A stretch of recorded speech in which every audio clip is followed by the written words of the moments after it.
जीवन में गरीबी और दुख का असली कारण।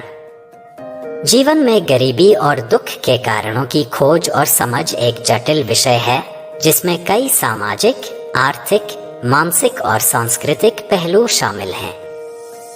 इस वीडियो में हम विभिन्न पहलुओं का गहराई से विश्लेषण करेंगे और यह जानने की कोशिश करेंगे कि कैसे ये तत्व हमारे जीवन में गरीबी और दुख का कारण बनते हैं। आर्थिक असमानता। वैश्विक आर्थिक असमानता एक प्रमुख कारण है जो गरीबी को बढ़ावा देती है। धनी और गरीब देशों के बीच की खाई बढ़ती जा रही है। यह असमानता संसाधनों के असमान वितरण और वित्तीय अवसरों की कमी का परिणाम है।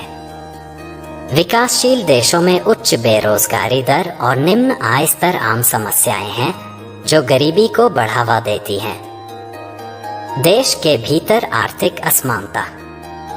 देश के भीतर आर्थिक असमानता भी गरीबी का एक बड़ा कारण है। शहरी और ग्रामीण क्षेत्रों के बीच की खाई, निम्न और उच्च आय वर्ग के बीच का अंतर और जाति, धर्म और लिंग के आधार पर भेदभाव आर्थिक असमानता को बढ़ावा देते हैं। आर्थिक संसाधनों और अवसरों तक पहुंच की कमी से गरीबी गहरी होती जाती है। शिक्षा की कमी। शिक्षा का अभाव गरीबी और दुख का एक मुख्य कारण है। शिक्षा व्यक्ति को न केवल आर्थिक रूप से सशक्त बनाती है बल्कि मानसिक और सामाजिक विकास में भी महत्वपूर्ण भूमिका निभाती है। बिना उचित शिक्षा के लोग उच्च आय वाली नौकरियों में प्रवेश नहीं कर पाते और उनकी जीवन स्तर निम्न बना रहता है। प्राथमिक शिक्षा का अभाव। कई विकासशील देशों में प्राथमिक शिक्षा का अभाव है। यह बच्चों को उच्च शिक्षा प्राप्त करने और आर्थिक रूप से सशक्त बनने से रोकता है। उच्च शिक्षा तक पहुंच की कमी। उच्च शिक्षा तक पहुंच की कमी भी एक बड़ी समस्या है। कई परिवार आर्थिक तंगी के कारण अपने बच्चों को उच्च शिक्षा प्रदान नहीं कर पाते। इससे उनका भविष्य अनिश्चित और आर्थिक रूप से कमजोर हो जाता है। स्वास्थ्य समस्याएं। चिकित्सा सेवाओं की कमी। स्वास्थ्य समस्याएं भी गरीबी और दुख का प्रमुख कारण है।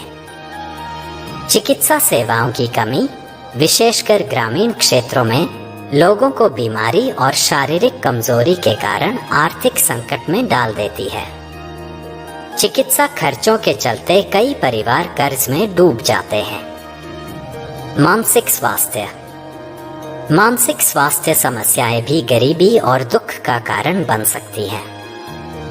अवसाद, चिंता और अन्य मानसिक विकार व्यक्ति की उत्पादकता और जीवन की गुणवत्ता को प्रभावित करते हैं। मानसिक स्वास्थ्य सेवाओं की कमी और इस विषय पर समाज में जागरूकता का अभाव समस्या को और बढ़ाता है। सामाजिक और सांस्कृतिक कारक। जाति और धर्म आधारित भेदभाव। भारत जैसे देशों में जाति और धर्म आधारित भेदभाव भी गरीबी का एक बड़ा कारण है। निचली जातियों और अल्पसंख्यकों के खिलाफ भेदभाव के कारण उन्हें समान आर्थिक अवसर और संसाधन नहीं मिलते। लिंग भेदभाव। लिंग भेदभाव भी गरीबी का कारण बनता है।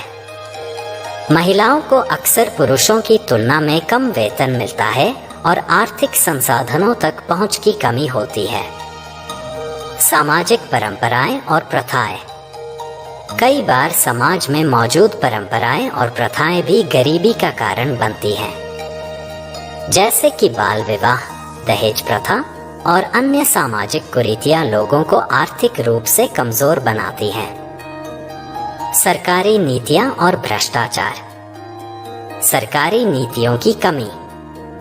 सरकारी नीतियों की कमी और अप्रभावी कार्यान्वयन भी गरीबी का कारण बनते हैं।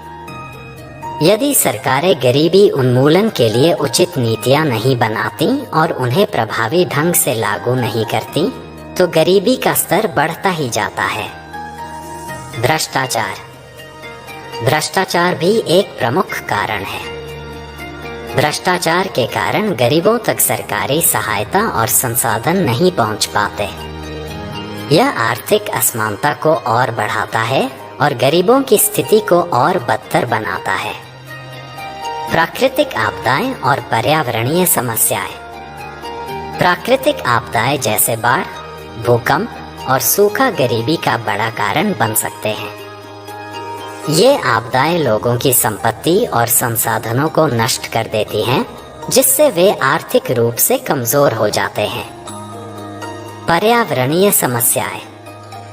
पर्यावरणीय समस्याएं जैसे जलवायु परिवर्तन और प्रदूषण भी गरीबी को बढ़ावा देते हैं। जलवायु परिवर्तन के कारण कृषि उत्पादन में कमी आती है और प्रदूषण के कारण स्वास्थ्य समस्याएं बढ़ती हैं, जिससे आर्थिक बोझ बढ़ता है। व्यक्तिगत कारक। व्यक्तिगत दृष्टिकोण और आदतें। कई बार व्यक्ति के दृष्टिकोण और आदतें भी गरीबी का कारण बनती हैं। अनुशासनहीनता, लापरवाही और नकारात्मक सोच आर्थिक असफलता का कारण बन सकती है। कौशल और योग्यता की कमी। कौशल और योग्यता की कमी भी गरीबी का कारण बन सकती है। यदि व्यक्ति के पास आवश्यक कौशल और योग्यताएं नहीं हैं, तो वे अच्छी नौकरियों में प्रवेश नहीं कर पाते और आर्थिक रूप से कमजोर रह जाते हैं। निष्कर्ष। गरीबी और दुख के असली कारण जटिल और बहुआयामी हैं। ये विभिन्न आर्थिक, सामाजिक, शैक्षिक, स्वास्थ्य और व्यक्तिगत कारकों का परिणाम होते हैं। इन समस्याओं का समाधान पाने के लिए एक समग्र दृष्टिकोण अपनाना आवश्यक है, जिसमें सरकार, समाज और व्यक्तियों की संयुक्त भागीदारी हो। केवल तभी हम गरीबी और दुख को कम कर सकते हैं और एक समृद्ध और खुशहाल समाज का निर्माण कर सकते हैं। आपको कहानी कैसी लगी कमेंट करके ज़रूर बताएं और हमारे बुद्धा माइंडसेट चैनल को सब्सक्राइब ज़रूर करें। धन्यवाद।